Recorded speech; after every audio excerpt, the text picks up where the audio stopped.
Bom dia, pessoal. Aqui é o professor Djalma Neto, Djalminha, com vocês, para a nossa segunda aula maravilhosa. Sistema respiratório, época de quarentena, de oportunidades. Né? A gente vai entrar no sistema respiratório, é muito legal, né? A situação de respirar, como é que o nosso corpo respira, para que serve, ok? E nós vamos iniciar o nosso trabalho hoje. Uma salva de palmas para vocês, meus alunos dos 8º anos, e sejam bem-vindos.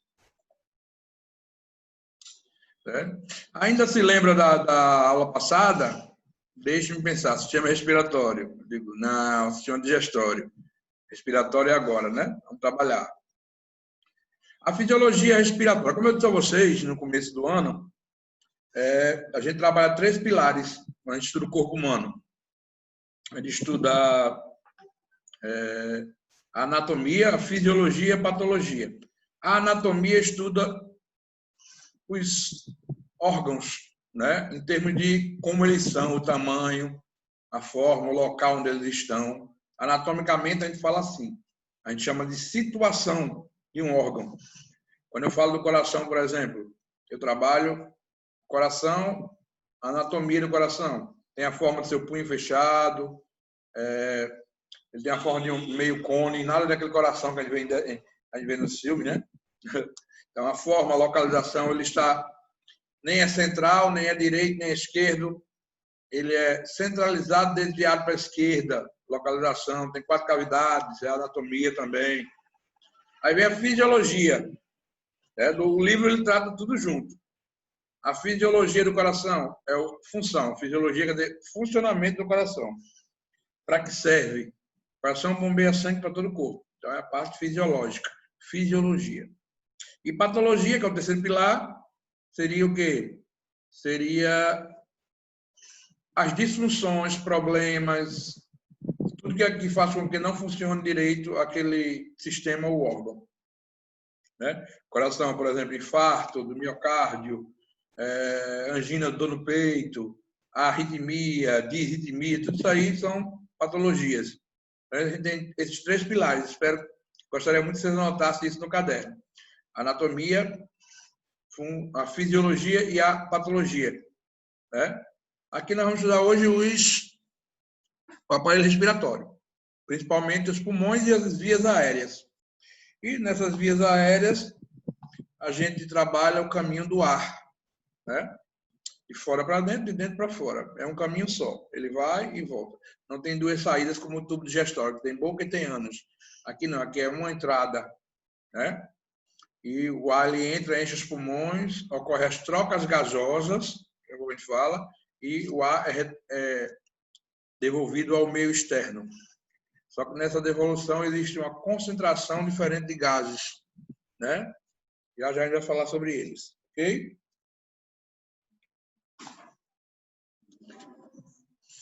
Aí a gente fala do sistema respiratório em relação a... O trato respiratório é o meio através do qual o oxigênio é fornecido ao sistema cardiovascular, coração e vasos sanguíneos, para ser distribuído ao organismo. E o dióxido de carbono é eliminado. O dióxido de carbono, para quem não sabe, é o CO2, é o gás carbônico. Nós, a todo tempo, nós somos seres aeróbios, nós precisamos de oxigênio para sobreviver. Então, nós, a todo tempo, estamos capturando o oxigênio do ar que entra, né? Veio do meio ambiente nos pulmões, certo? Uma coisa maravilhosa que eu posso dizer a vocês é que o nosso ar, a maior parte do ar é formado, mais de 70%, 78%, é gás nitrogênio. Só que o nitrogênio que entra na respiração é a mesma quantidade que sai. Então, 78% que entra é que sai. A gente não usa nitrogênio, nem absorve nitrogênio na respiração. Apesar que eu já disse a vocês que o nitrogênio é importante para a produção das nossas proteínas, a produção do DNA e do RNA no corpo da gente e algumas vitaminas também, né? Mas todo nitrogênio que entra na respiração, ele é devolvido. A gente não usa. Aí o segundo gás mais abundante, né? de 12%, nós temos o oxigênio, O2. O oxigênio está no ar, produzido na fotossíntese pelas plantas. Então, a gente respira oxigênio, nós somos aeróbios. Esse oxigênio, a quantidade que entra é muito maior do que a quantidade que sai. Por que sai menos do que entra? Porque a gente absorve dos pulmões, manda para o sangue. E o sangue manda para o corpo todo, que precisa de oxigênio como um dos combustíveis. Né? O outro combustível, a gente falou que é a glicose, que a gente já estudou na parte de digestão. Ok? E a gente, nas células, quando a gente sofre o metabolismo, né, as células trabalham. A gente realiza o metabolismo delas nas mitocôndrias. E o que acontece? A célula, ela pega o oxigênio, mas libera uma substância tóxica chamada de gás carbônico, CO2, ou dióxido de carbono. E essa substância a gente produz a todo instante. Então, a gente elimina na respiração. Então, a quantidade dela no ar é em torno de 0,013%. Mas quando a gente elimina, joga para fora, joga muito mais que isso. Certo? Joga uma quantidade muito maior. Então, a gente entra mais oxigênio do que sai e sai mais gás carbônico do que entra. Isso nós chamamos de trocas gasosas. Isso acontece a todo instante no nosso corpo. Aí, como o texto diz, as trocas de gases ocorrem nos alvéolos pulmonares. Vamos ver daqui a pouco o que são alvéolos pulmonares, estruturas dentro do pulmão. É como se fossem uns saquinhos microscópicos, né? Onde a superfície desses alvéolos, milhares de alvéolos a gente tem nos pulmões, eles trocam o oxigênio pelo gás carbônico com o sangue que passa, né? Nos capilares sanguíneos, certo? Só que a gente precisa também, vamos estudar isso no sangue depois, de um grupo de células sanguíneas chamadas de hemácias ou glóbulos vermelhos, também chamadas de eritrócitos. A palavra éritro quer dizer vermelho. Então, eritrócitos são os glóbulos vermelhos, que eles têm um pigmento dentro deles chamado de hemoglobina, de cor vermelha. Por isso que o sangue é vermelho. Que a maior parte do sangue, além do plasma, é hemácia e hemoglobina. Também temos hemoglobina no plasma, não só nas hemácias. Mas a função da hemoglobina é transportar, é uma proteína, viu? Ligada a ferro. Proteína ligada a ferro. Pois que ferro tem a ver com sangue, tem a ver com pessoas que têm anemia, ferropriva. São pessoas que têm deficiência de ferro na dieta. Então, pode causar anemia. Eu tenho uma sobrinha que tem anemia. Esqueci o nome dela. Então, é muito importante essa hemoglobina, o transporte de oxigênio e gás carbônico. Daqui a pouco a gente vai falar disso aí. As trocas de gases ocorrem nos alvéolos pulmonares, como eu já disse. Falhas ou distúrbios maiores das trocas gasosas podem resultar em severas consequências. Além disso, o pulmão atua, filtrando partículas que poderiam entrar na circulação sanguínea, desempenhando importante função metabólica também. O nosso sistema respiratório, como eu falei bem no início, né? Ele tem várias funções. A principal é trocar os gases, né? Mas aí existem algumas funções. Na atividade eu posso perguntar, né? Eu posso lembrar de algumas funções básicas, apesar de a mais importante é exatamente as trocas gasosas. Vamos passar essas funções aí para o caderno, certo? Uma delas é a condução do ar, conduzir o ar. Logo na entrada, né? Dentro do nariz, nós temos a limpeza do ar pelos cílios, células caliciformes do nariz, macrófagos de defesa, lá dos alvéolos, né? Macrófagos alveolares, estão lá nos pulmões. Tudo isso limpa no decorrer do canal respiratório o ar. Outra função durante a condução do ar é aquecimento, o resfriamento, né? Pelos vasos sanguíneos. As fossas nasais, que são lá dentro do nariz, elas, além de ter a função sensorial, nervosa, de sentir o cheiro das coisas, o olfato, né? Ela também tem função de aquecer o ar que entra pelo nariz. Por isso que você deve, né, respirar sempre, botar o ar para dentro pelo nariz. Os pulmões são cheios de frescura. Eles precisam que o ar esteja aquecido para chegar até eles. Então, não é legal você puxar o ar para dentro pela boca, é melhor pelo nariz.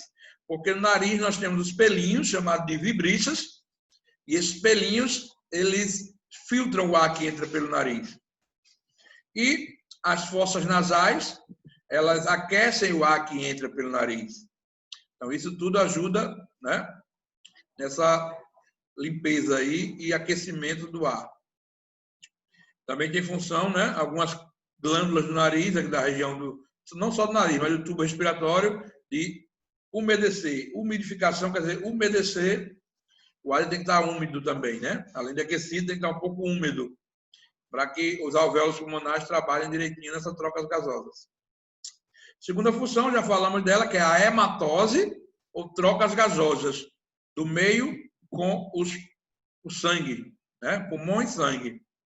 O segundo nome é hematose, hemato vem de sangue. Certo? Terceira função, é dentro do tubo respiratório que a gente encontra as pregas vocais. Antigamente a gente chamava de cordas vocais, mas o nome atual, anatomicamente falando, nova nomenclatura, são pregas vocais. É onde nós encontramos a função de fonação, né? É o único ser vivo, é o único animal que tem capacidade de desenvolver palavras, frases, né? Ah, professor, o papagaio também fala. O papagaio repete o som que ele começa a ver desde criança, de filhote. Só o homem consegue fazer essa parte de fonação, né? O nariz também serve da parte que eu já falei, do olfato, olfação, né? Para mim é nova essa palavra, olfação. Mas o olfato é a habilidade que nós temos, a capacidade perceptiva de perceber o odor, o cheiro das coisas. Existem substâncias que são odoríferas, quer dizer o quê? Que tem cheiro. E existem aquelas que são inodoras, que não tem cheiro. A água pura, ela tem que ser inodora, sem cheiro, incolor, sem cor e insípida, sem gosto. Só um exemplo, né? Outra função é regular a temperatura, como eu acabei de dizer, né? O ar tem que estar bem aquecido e ajuda no aquecimento do corpo também. O equilíbrio de ácido-base, né, também, e a excreção de drogas, a eliminação disso aí. Tudo faz parte do sistema respiratório, essas funções. Substâncias químicas que participam disso aqui, produção, né?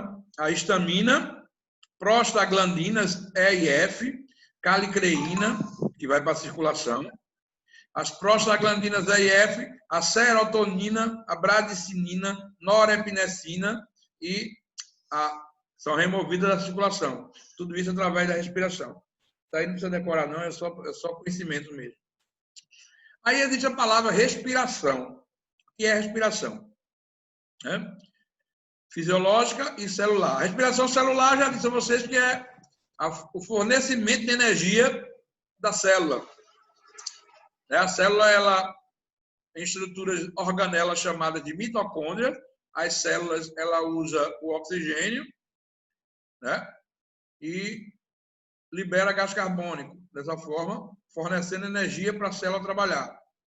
Uma célula que trabalha muito tem mais mitocôndria, então realiza mais respiração celular, fornecimento de energia. Existe a diferença de respiração celular, que é a nível de célula, e ocorre nas mitocôndrias, e essa respiração celular, ela é a fonte de energia da célula, fornecimento, é a usina de força da célula. Né? E existe a respiração fisiológica, que é a que está aí no slide, que é o quê? A entrada e saída do ar no sistema respiratório. Existem dois movimentos de respiração, que é a inspiração, entrada de ar nos pulmões, e a expiração, é a saída do ar dos pulmões. Né? Nesse movimento, ocorre o quê? Quando existe uma pergunta que eu vou fazer mais na frente, que é quais músculos participam da respiração? Entre uma costela e outra, a gente tem um conjunto de músculos, chamado de músculos intercostais. E, separando o tórax do abdômen lá dentro, nós temos um músculo, né, chamado de diafragma. Esses dois conjuntos de músculos, diafragma e intercostais, eles ajudam na pressão, né, de entrar o ar e sair o ar dos pulmões. O interessante é que a respiração a gente não controla, ela é automática. Sistema nervoso autônomo resolve isso aí. Né? Pelo contrário, se a gente controlasse, imagina a gente dormindo. A gente dormir, esquecesse de respirar, acordar por falta de ar. Né? Por asfixia. Asfixia é o quê? Falta de ar. Né? Então, a inspiração, o diafragma e o músculo intercostais, os músculos, eles contraem, dando espaço para que os pulmões se expandam, aumentem de volume, encham de ar. Aí ele puxa o ar do ambiente. Não é você que está puxando o ar porque quer, não. Esse movimento aí de contração desses músculos faz com que a pressão do ar fique maior e jogue o ar para dentro. Né? Aí quando esses dois músculos, grupo de músculos relaxam, o diafragma e os músculos intercostais, aí ocorre a expiração. A pressão de dentro fica maior, aí o que acontece? O ar é jogado para fora, empurrado para fora. Né? Por isso tem pessoas que sofrem perfuração dos pulmões no acidente, aí o ar fica, aí a pessoa fica sufocada, porque não consegue controlar, porque a pressão vai estar igual, aí o pulmão nem enche, nem seca. Bem interessante. Função básica do sistema respiratório, trocas gasosas, já falamos, né? É o suprimento de oxigênio do organismo e a remoção, a liberação, expulsão do gás carbônico. Lembrando que para nós o gás carbônico ele é tóxico, né? Ele é importante para as plantas, né? Para realizar a fotossíntese. Aí é o esqueminha do sistema respiratório, né? As paradas, nós temos a ventilação pulmonar, entrada de oxigênio e saída de gás carbônico. Nós temos as trocas de oxigênio e gás carbônico nos pulmões e nos tecidos, né? Aqui ó, em 2 e 4, né? E o transporte de oxigênio e gás carbônico pelo corpo, certo? O sangue, existe uma nomenclatura para o sangue. Existe o sangue que chamamos de arterial, que é um sangue rico em oxigênio. Ele vai dos pulmões, né? Ele vai dos pulmões para o coração manda para o corpo todo. Sangue arterial é a grande circulação e a pequena circulação trabalhando juntas, certo? Pulmão, a circulação vai pulmão, coração, corpo, né? E depois do corpo volta para o coração e pulmões o sangue venoso, rico em gás carbônico. O sangue coleta o gás carbônico do corpo todo, que é eliminado, né? E leva para o pulmão, os pulmões. Aí os pulmões jogam para fora, né? Esse gás carbônico. Aí o sangue já recebe oxigênio e já fica arterial. Então, bota no caderno. Diferença entre sangue arterial e sangue venoso. Sangue arterial, ele é rico em oxigênio. Ele é formado nos pulmões e levado pelo coração para o corpo todo. Né? Ele circula só do lado esquerdo do coração. E do lado esquerdo, ele é mandado para o corpo todo. As células precisam de oxigênio. Aí, quando joga, aí ocorre as trocas de novo. Gás carbônico entra no sangue e o oxigênio fica nas células. Né? Aí o sangue com gás carbônico é chamado de sangue venoso. Aí ele volta ao coração, lado direito, vai para os pulmões. Lá nos pulmões, né, ele é liberado do corpo e recebe de novo, o sangue recebe oxigênio e vira arterial de novo. É um círculo. Então, são essas 4 etapas aí que vocês não podem esquecer, relacionadas ao sistema respiratório. A ventilação, que é a entrada e saída do oxigênio e do gás carbônico. As trocas gasosas, que existem em 2 lugares, em 2 e 4 aí, nos pulmões, entra oxigênio no sangue e sai gás carbônico. Aí lá embaixo tem, nos tecidos, nas células, sai gás carbônico e entra nas células oxigênio. São as trocas gasosas. E no meio disso existe o transporte de oxigênio e gás carbônico pelo sangue, pelo corpo todo. Nós temos aí zona de transporte ou condução, zona de transição, zona de respiração. Essas 3 etapas é uma coisa mais lógica, né? O transporte vai do nariz, fossas nasais. Se alguém perguntar a questão aí, ó, qual a sequência de entrada no tubo respiratório do oxigênio e a saída do gás carbônico? Eu já disse que só tem uma entrada, né? Por onde entra, sai. Né? Você pode até dizer, tem a boca que é a entrada, mas não é normal, certo? É pelo nariz. Então, nós temos as vias nasais, as vias respiratórias superiores, nariz, fossas nasais, faringe, aí vem as vias nasais inferiores, laringe, traqueia, brônquios, bronquíolos, formando a árvore brônquica dentro dos pulmões. Os pulmões, onde estão os alvéolos pulmonares. Os pulmões são revestidos por uma camada dupla, uma membrana chamada de pleura, é a membrana serosa. Aí existe toda essa sequência aí que vocês estão vendo. A zona de transporte condutora, exatamente, conduz o ar até os pulmões. Acondicionamento do ar, filtração, já falei no nariz, umidificação, ficar úmido, o ar tem que estar úmido, e aquecimento do ar pelas fossas nasais. Laringe, traqueia, brônquios, bronquíolos, e nesse caminho todinho acontece a mesma coisa. Sistema de condução, traqueia, brônquios, formando as árvores brônquicas aí, é um esqueminha, certo? Os brônquios, nós temos um bronco, os brônquios principais são traqueia é um tubo único, vira dois brônquios. Esses brônquios, eles vão se dividindo em dois se dividem em mais de 3, depois 4, 5, vão formando novos brônquios, de 6 a 11. Os bronquíolos já são de 12 a 23, e os alvéolos pulmonares, cada bloco tem 24, onde ocorrem as trocas gasosas. Traqueia, brônquios e bronquíolos. Todo o tubo respiratório, da laringe até abaixo, ele é cartilaginoso, ele é molinho. Tanto que a pessoa, quando tem um ataque anafilático, com a picada de abelha, de vespa, a pessoa é alérgica. Então, a traqueia, a laringe, ela fecha a entrada, que é a glote, onde está aquela membraninha cartilagem chamada de epiglote. Ela, como existe um cruzamento entre o sistema respiratório e o digestório, lá, depois da garganta, que é a faringe, existe por trás o aparelho digestório, o esôfago, e na frente nós temos a laringe, que é respiratório. Imagina aí a comida descendo, pode entrar no respiratório. Então, existe uma cartilagem chamada de epiglote. Quando você respira, ela fica aberta. Aí o ar entra pelo respiratório na frente. Mas quando você come alguma coisa ou bebe água, engole, deglutiu.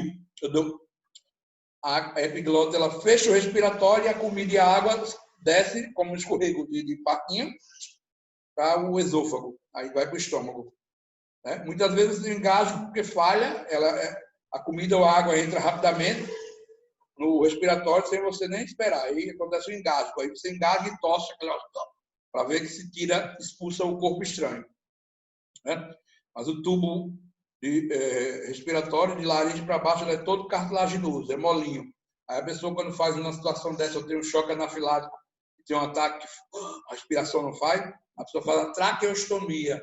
Com o diadão, a pontinha, abaixo dele, a pessoa faz um corte, não é para fazer isso em casa, pelo amor de Jesus Cristo, Tem que ser uma pessoa experiente, e abre um buraquinho aqui, e a pessoa respira até chegar no hospital, salvar. Certo? Aí nós temos cartilagem, que mantém o sistema de tubos, traqueia e brônquios abertos. Presença de células secretoras de muco, ele é bem mucoso. Muco é catarro, A gente tem muito aqui na areia, na garganta, todo canto. Quando a gente está gripado, produz mais muco, o catarro fica grosso. Presença de cílios, também temos como fossem as vassourinhas dentro do aparelho respiratório, por isso quando entra uma poeirinha, quando você tosse, quando você quer botar para fora, então esses pelinhos eles ficam expulsando corpos estranhos. Musculatura lisa controla o diâmetro do tubo. Então, pronto. Nós temos uma musculatura dos órgãos que ela é lisa. Então, ela ajuda a contração, deixar o tubo aberto ou mais fechadinho. Depende muito disso aí. Pessoas que têm asma, têm muitos problemas aí alérgicos e elas estreitam, Diminui a luz, aí a dificuldade fica maior de respirar. Então, aí você toma aquele remédio que é o broncodilatador, que ele faz com que essa musculatura se afaste e o tubo abra para que o ar passe. Aí a pessoa alivia aquela parte de asfixia. Mas é isso aí estou mostrando também a zona de transição, onde estão os alvéolos pulmonares, legal. Então, a imagem mais microscópica dos alvéolos, rica em vasos sanguíneos, a parte vermelha toda aí, são os vasos sanguíneos, onde vai acontecer as trocas gasosas ou hematose. A zona respiratória são os alvéolos, os ductos e sacos alveolares. Isso é uma área muito boa. Pessoas que têm enfisema pulmonar, elas têm uma fibrose dessa área aí e diminui a área de respiração. A pessoa vai ter dificuldade de respirar, né? Insuficiência respiratória, isso é horrível. Mais uma vez, mostrando aí os alvéolos com os seus... né? Nós temos 300 milhões de alvéolos em cada pulmão. 280 bilhões de capilares sanguíneos. Né? Então, são tipos de células, pneumatócitos 1, pneumatócitos 2, né? Que ajudam, e macrófagos de defesa, que ajudam na manutenção aí das trocas gasosas. As membranas respiratórias, principal local de trocas gasosas por difusão simples, né? Mais imagens de trocas, né? O oxigênio do pulmão, dos capilares pulmonares, entram na corrente sanguínea e acontece o contrário também.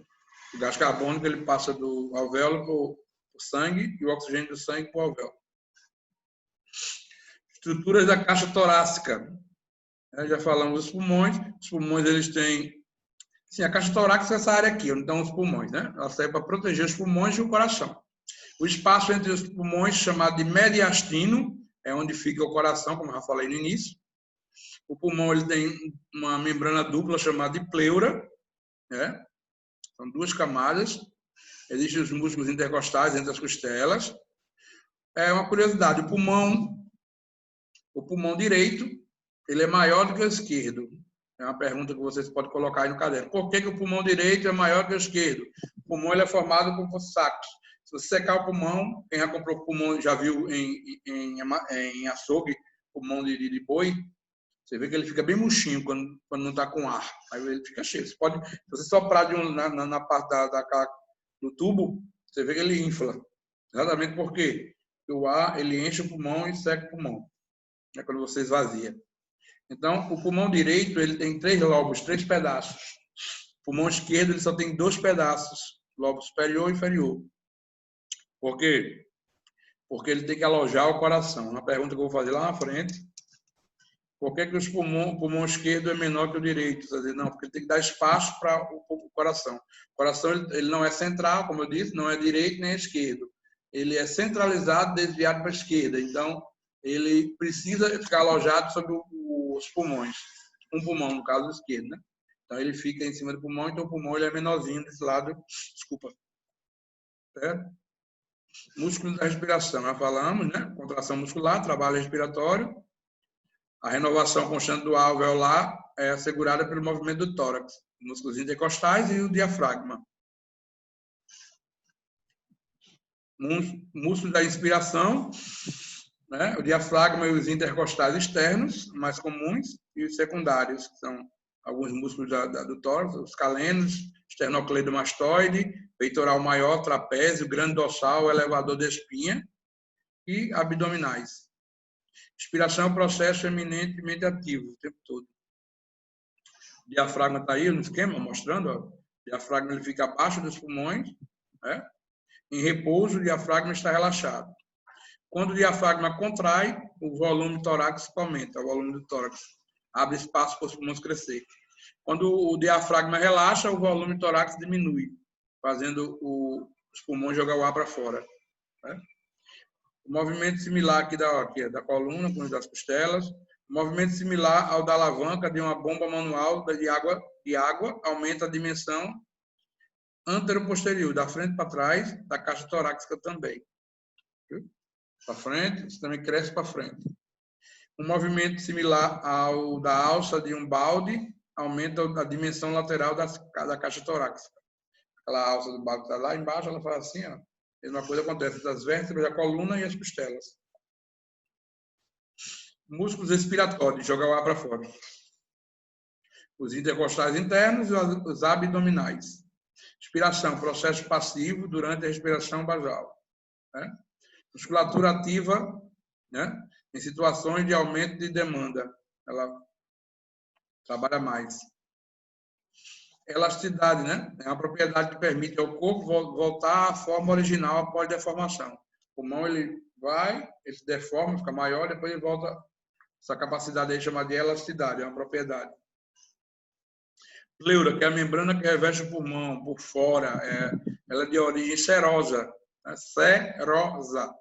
O saco pleural forma uma dupla membrana circundando em volta, né, dos pulmões, similar a um balão cheio de líquido, circulando um balão preenchido com ar. Bom, desse jeito. Pô, massa, né? Aí, ó, um esqueminha, balão preenchido com ar, balão preenchido com líquido. Aí ele vai e envolve os pulmões.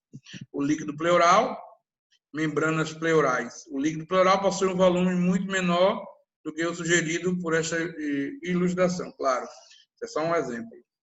Né? Então, a pleura é o quê? É uma membrana que envolve, né, de forma dupla, são duas membranas, no caso, ela envolve a face interna da parede do tórax e a face externa dos pulmões. É assim, ó, ela é dupla, uma parte está ligada aos pulmões, uma parte está ligada ao tórax. O tórax é essa caixa aqui. Então, ela se liga ao tórax, na parte interna do tórax, de dentro, lá dentro, aqui é fora, lá dentro, e na parte de fora dos pulmões. Então, ela fica assim, e tem um líquido entre ela. Muito legal. Ventilação pulmonar. Fluxo de ar para dentro e para fora dos pulmões. Ocorre em função da diferença de gradiente de pressão entre o alvéolo pulmonar e o ar atmosférico. Então, o tempo todo está acontecendo isso. Lei de Boyle, né? Pressão vezes volume constante. Isso é uma coisa que a gente vai ver futuramente, no ano. Trabalho respiratório. Processo ciclo de respiração envolve trabalho mecânico por parte dos músculos respiratórios para vencer a força de oposição. Existe as forças elásticas dos pulmões e da caixa torácica e as forças resistentes das vias aéreas. Pacientes com doença do sistema respiratório requerem maior trabalho para ventilar, para a ventilação. Tem aquela dificuldade, né? Já falamos das propriedades elásticas dos pulmões.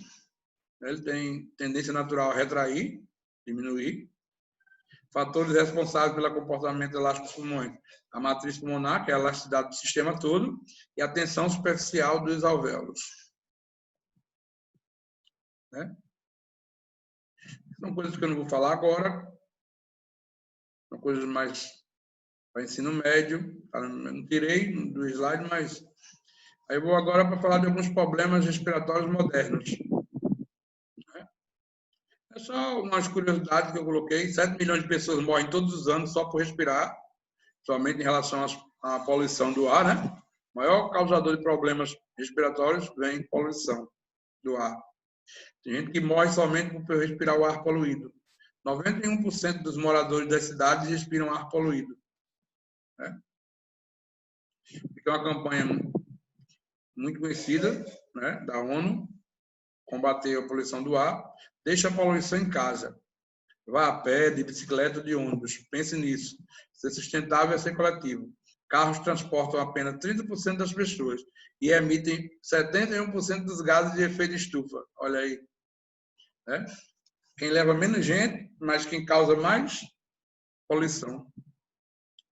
Dia 5 de maio que passou agora foi o Dia Mundial de Combate à Asma. Né? Quem sabe o que é asma, quem tem, aí deve ter alguém aqui nesse meio, nesse vídeo vai ter. Né? Depois comenta comigo. Principais sintomas da asma: tosse seca, chiado no peito, dificuldade para respirar, respiração rápida e curta e desconforto torácico e ansiedade.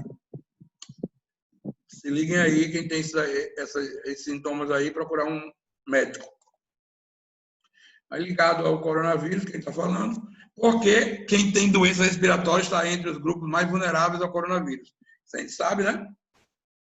Porque o coronavírus ele é um vírus que ele, parecido com a gripe, ele ataca as vias aéreas e inicialmente os pulmões, né? Isso aí aumenta. Pessoas que têm doenças respiratórias são mais vulneráveis a esse tipo de doença. Elas já têm problemas respiratórios, problemas nos pulmões, nas vias aéreas, e o coronavírus vai dificultar isso aí. É mais fácil gerar problemas maiores. Tomar cuidado, porque senão pode causar a morte. Coloquei algumas questões de revisão aí, depois eu vou passar outras. Essas aí vocês vão passar para o caderno e vão responder no caderno. Quando eu pedir, vocês vão lá no classe 1 e vão mandar a foto disso aí. Certo? Então digita no Word e manda o arquivo. em breve. Não se preocupem, eu vou pedir depois, tá? Se for, ou quem estiver assistindo esse vídeo for do particular, lá no Classroom. Eu coloquei algumas questões. Qual a principal função dos pulmões? Esclareça as subdivisões do sistema respiratório e suas funções. Você vai dizer cada parte do sistema respiratório: nariz, tem função disso, fossas nasais, faringe, laringe, traqueia, brônquios, bronquíolos, alvéolos pulmonares e pulmões. Certo? O que é unidade alveolar capilar? Pesquisa aí, procura. Quais as principais estruturas da caixa torácica? Qual o principal músculo inspiratório? Porque a expiração normal, é um processo passivo. Qual o princípio rege a ventilação? Quais forças de oposição transporte respiratório deve vencer para promover a ventilação? Qual a tendência elástica dos pulmões e quais as suas causas? Como a atividade simpática do sistema nervoso, parasimpática e quadros alérgicos interferem no calibre das vias aéreas e suas resistências ao fluxo de ar. E explique como ocorre a inspiração e a respiração. Show? Se tiver dificuldade, depois a gente vê isso aí, mas nos slides tem tudo isso aí, viu? Eu vou deixar os slides lá também, se quiser pegar. Atividade prática, segundo momento da aula, aprendendo a construir. Então, eu tenho aqui umas dicas de como fazer um pulmão artificial com garrafa. Lá na escola, no ano passado, a gente fez muito. Foi muito divertido. Só que eu fazia em grupo. Agora não, vocês não tem como fazer em grupo, vocês vão fazer com a ajuda de um adulto sempre. Repito, sempre pedir a ajuda de um adulto, porque tem algumas partes que tem que cortar garrafas, PETs. Então, eu não quero que vocês se cortem. Né? Então, peça ajuda a um adulto. E cada um vai fazer o seu pulmão e gravar o seu videozinho para a gente postar o vídeo com seu pulmão artificial. Certo? Aí os materiais, certo? Vou colocar lá também a atividade com o passo a passo também, né? Como é que vai fazer com a garrafinha. E os procedimentos estão tudo aí, estão mostrando tudo direitinho como é que você vai fazer. Certo? E depois observar o pulmão funcionando. Ele tem que ser funcional, tem que funcionar. No vídeo você tem que fazê-lo, mostrar fazendo, depois usar ele e explicar o que é que ele tem relacionado aos nossos pulmões mesmo. O que é que ele faz que é parecido. Então, pesquisa. Na internet, se você achar dificuldade em criar o seu com esse material que está aqui, você pode procurar na internet, existem vários vídeos ensinando, até mais fácil, eu acho. Então, não importa se você achou pelo meu ou por outro, mas se você fizer, procura.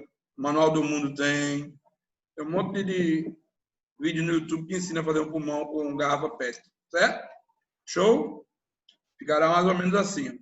Está aí. E você vai responder essas perguntinhas sobre o pulmão. O que acontece quando se puxa a borracha que está presa na parte do baixo do modelo. Isso aí tudo no vídeo você vai mostrar. Soltando a borracha, como fica os balões dentro do modelo. Você pode até apertar o balão para dentro assim. Você vai ver uma coisa bem interessante também que acontece. Que representa as mangueiras dos plásticos, de plástico. E os balões que estão dentro do modelo que representam. Pronto, é isso que eu quero, que é a referência de onde eu tirei a maior parte desse material. Certo? E estamos dito. A atividade vai ser exatamente aí, fazer um resuminho no caderno desse material que a gente viu hoje, fazer esse pulmão e responder aquelas questões ali. Se tiver dificuldade, vamos pesquisar na internet. Ok? Deixe no caderno. E o vídeo esse vídeo aí do pulmão artificial, vocês fazem, filmam, não tem pressa não, tem uma semana para fazer isso aí. Para a gente dizer onde é que vocês vão mandar para mim, lá no SIGEDUC. Ok? Um abraço, até a próxima.